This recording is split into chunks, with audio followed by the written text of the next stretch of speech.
జై శ్రీరామ్ అండి అందరికీ. నాకు ఒకటి అనుభవంలోకి వచ్చిందండి. ఏంటంటే జనాలకు ఎప్పుడు కూడా మంచి అనేది ఎక్కదనమాట. ఏదైతే చెడుని ఎక్కువగా మనం ఊహించుకొని చెబుతూ ఉంటామో చేస్తూ ఉంటామో వాళ్ళు ఫేమస్ అయిపోతారు, సెలబ్రిటీస్ అయిపోతారు. తప్పు మార్గంలో నడవమని చెప్పినా సరే అది కరెక్ట్ అవుతుంది. సో ఎందుకు నేను ఇంతలా చెప్తున్నానంటే, నిన్న ఒకళ్ళు కామెంట్ పెట్టారు. ఏంటంటే సెలబ్రిటీస్ కూడా మద్యపానం మీద, పొగ, సిగరెట్లు ఇలాంటి వాటి మీద వీడియోస్ చేస్తారు కదా, మీరు ప్రమోషన్స్ చేస్తారు కదా, వాళ్ళు డబ్బుల కోసమే, అయినా కానీ మరి వాళ్ళని ఏం అనలేరు కదా అని చెప్పేసి అంటున్నారనమాట. అసలు నాకు అర్థం కావట్లేదండి. ఇప్పుడు ఒకళ్ళు పేడలో పడ్డారు, లేకపోతే బురద తుక్కుంటా వెళ్ళిపోయారు. మనకు అది బురద అని తెలుసు, పక్కన మంచి దారి ఉందని తెలుసు. వాళ్ళు బురద తొక్కారు, పేడ తిన్నారు, పెంట తిన్నారు అని చెప్పేసి మనం అదే పెంట తింటామా, అదే బురదలో నడుస్తామా? మనకంటూ ఒక జ్ఞానం అనేది ఉంది కదా. సో మనం పక్క నుంచి పోవాలి. దేవుడు మనకు రెండు మార్గాలు ఇస్తాడు. నువ్వు బురదలో తొక్కుకుంటూ వెళ్తే నీకు డబ్బులు వస్తాయి, లేకపోతే పేడ తింటే, పెంట తింటే నీకు డబ్బులు వస్తాయి, లేదా మంచి మార్గంలో పోతే నీకు అలాంటి పనికిమాలినవి ఉండవు. కాబట్టి నీ శక్తితో నీవు సంపాదించుకున్నదంతా వెళ్ళిపో అని చెప్తాడు. కొంతమంది ఏమో గడ్డి తినేసి అలాంటి పేడ పెంట అన్నీ తినేసేసి డబ్బుల కోసం ఆధార్లో వెళ్తారు. కొంతమంది చిచి డబ్బుల కోసం ఇంత చండాలంగా ఉండాలా, అంత అవసరం ఉందా, సో మంచి దారిలో వెళ్తే నాకు వచ్చేది నేను మిగుల్చుకుంటే చాలు కదా అని చెప్పేసి ఈ దారిలో పోతారు.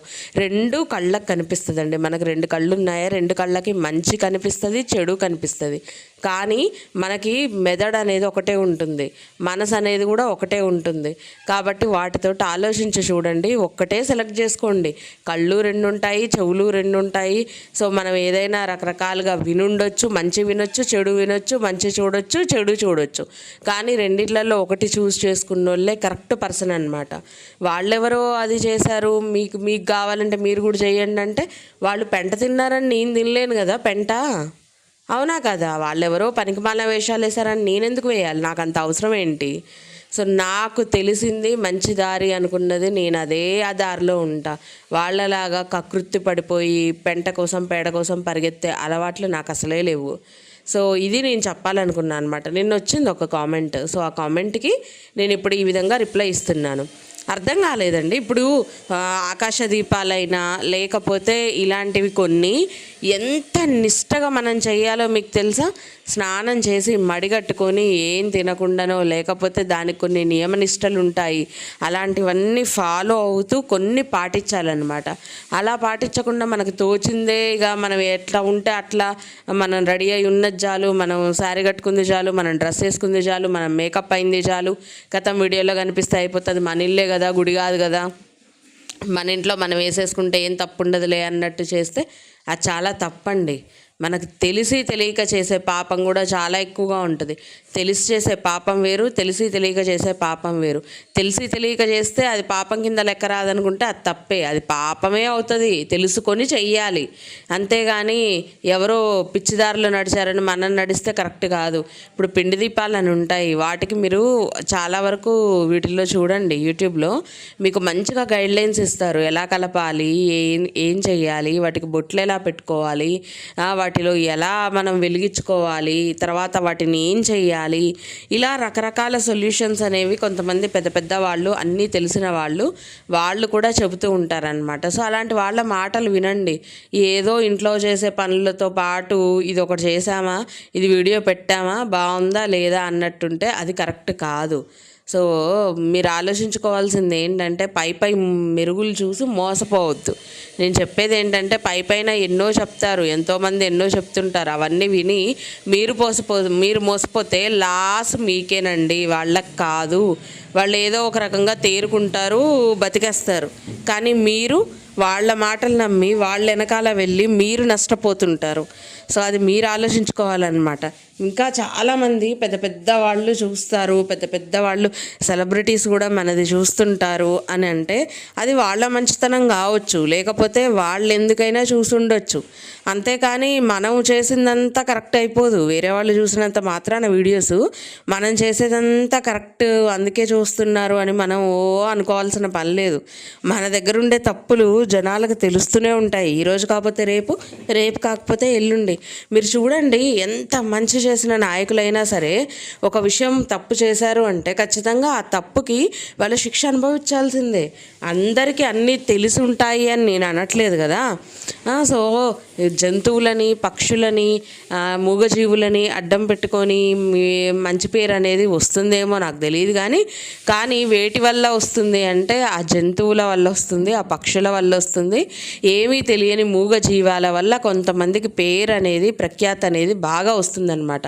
కానీ వాటిని ఏమంటారు, ఒక్కొక్కసారి వీడియోల్లో వచ్చి ఇక్కడే చుచ్చిపోసేసింది, ఇక్కడే ఊసేసింది, ఇది సరిగ్గా తినదు, లేకపోతే ఇసిరేయడాలు, కంచాలు ఇసిరేయడాలు, ఎల్లగొట్టడాలు, చీదరించుకోవడాలు, ఇవి కూడా వీడియోలో కనిపిస్తుంటాయి. మరి వాటిని ఎందుకు మరి వీళ్ళు చూడరు, కరెక్ట్గా అట్లా ప్లే అయినప్పుడు చూడరు? మరి నాకైతే అర్థం కావట్లేదు. ఇప్పుడు మనిషి వ్యక్తిత్వం అనేది మారదు కదండి, ఎప్పుడూ ఒకేలాగా ఉంటుంది. అలానే ఉంచుకోవాలి కూడా. మన వ్యక్తిత్వం ఎప్పుడు ఒక పరిస్థితులను బట్టో లేకపోతే అవకాశాలను బట్టో మారిపోకూడదు. మనకు జంతువుల మీద ప్రేమ ఉంటే అది ఎప్పటికీ అలానే ఉండాలి. అది వీడియో ముందు ఒకలాగా, వీడియో తీసేసాక ఒకలాగా ఉండకూడదు. అర్థమైందా? సో నాకు అనిపించింది అనమాట, పక్షులు ఈ బియ్యం అట్లా పడేస్తే అవి తినకపోయినా అది అండాలి ఇది అండాలి, ఇంట్లో పనోళ్ళు ఒకరోజు రాకపోతే వాళ్ళని ఏదో ఒకటి అనడాలు, అలానే తెలిసి తెలియని పూజల గురించి చెప్పడాలు, తెలిసి తెలియక ఏదనిపిస్తే అది మాట్లాడాలు, ఇవి కరెక్ట్ కాదండి. మనకి ఎందులో నాలెడ్జ్ ఉందని నేను ఒప్పుకోవాలి? నిజం చెప్పండి. ఇప్పుడు పూజల్లో నాలెడ్జ్ ఉందంటారా? మీరు ఎన్నో వీడియోస్ చూసుంటారు. పూజల్లో నాలెడ్జ్ ఉండే అందరూ చెప్తున్నారా? లేకపోతే స్కిన్లో నాలెడ్జ్ ఉండి అందరూ అన్నీ చెప్తున్నారా? ఏంటంటే మనం వీడియోస్ చేస్తాము, వ్లాగ్స్ చేస్తూ ఉంటాము, మనకేంటంటే ప్రమోషన్స్ రకరకాల రూపాల్లో మన ఇంటికి గుమ్మం తడుతూ ఉంటాయి. మనకు ఆ ప్రమోషన్స్ రూపంలో డబ్బు వస్తుంది. అండ్ చూసే జనాలు ఉన్నారు కదా, వెర్రి జనాలు, పాపం వాళ్ళు ఏది పెట్టినా చూసేస్తారు.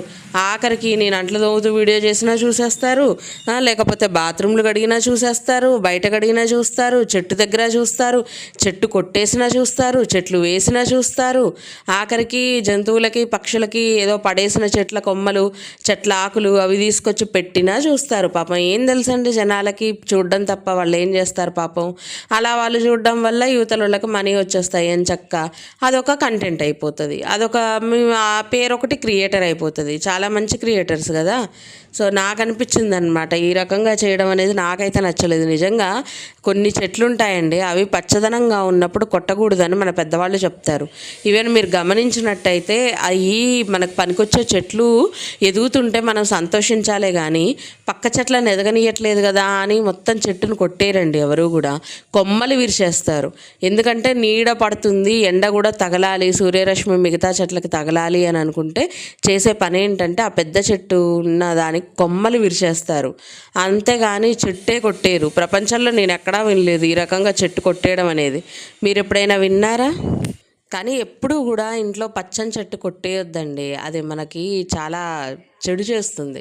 ఎందుకంటే పచ్చగా ప్రాణంతో ఉన్న మొక్కను పీకేయడం అంటే అది చాలా పెద్ద తప్పు. అది తెలియదు చాలామందికి. వాటికి కూడా ఒక ప్రాణం అనేది ఉంటుంది, వాటికి వేర్లు ఉంటాయి, కాండం. వాటికి మీరు గిచ్చి చూడండి, అందులోంచి వాటర్ వస్తాయి. మరి మనల్ని గిచ్చితే రక్తం రాదా? చెప్పండి, వాటికి ప్రాణం ఉన్నట్టు కాదా? మరి ప్రాణం ఉన్నదాన్ని, అది కూడా చాలా హ్యాపీ లైఫ్తో ఉన్నదాన్ని మనం కొట్టేస్తే మనకెంత పాపం తగులుతుందండి. సరే పక్కనున్న చెట్లు బతకాలి కరెక్టే, కానీ ఇక్కడ ఉన్న కొమ్మలు తీస్తే సరిపోతుంది, చెట్టును మొత్తాన్ని కొట్టాల్సిన పనే లేదు. ఏంటంటే మనకి ఇంకా కాయలు ఇవ్వట్లేదు కదా, అవసరమా అని చెప్పి కొట్టేయడము. జనాల్లోనేమో సింపతి కోసం ఆ పక్కన చెట్లను చూపించేసి సింపతి డైలాగులు కొట్టేయడం. ఎవరికి తెలియదండి ఈ నాటకాలు. సో తెలిసిన వాళ్ళు ఉంటారు, మాట్లాడే వాళ్ళు ఉంటారు, కాకపోతే అందరూ బయటకు వచ్చి చెప్పలేరు అంతే. వాళ్ళకి నాకున్న తేడా ఏంటంటే కొంతమంది చెప్తారు, కొంతమంది చెప్పలేరు. నేను నాకు అనిపించింది చెప్తాను అంతే. సో మీకేమనిపించింది అనేది కామెంట్ చేయండి. వీడియో నచ్చితే లైక్ చేయండి, షేర్ చేయండి, సబ్స్క్రైబ్ చేసుకోండి. Thank you so much for watching. ఇంకో మంచి వీడియోతో మేము ముందుకు వచ్చేస్తా. బై.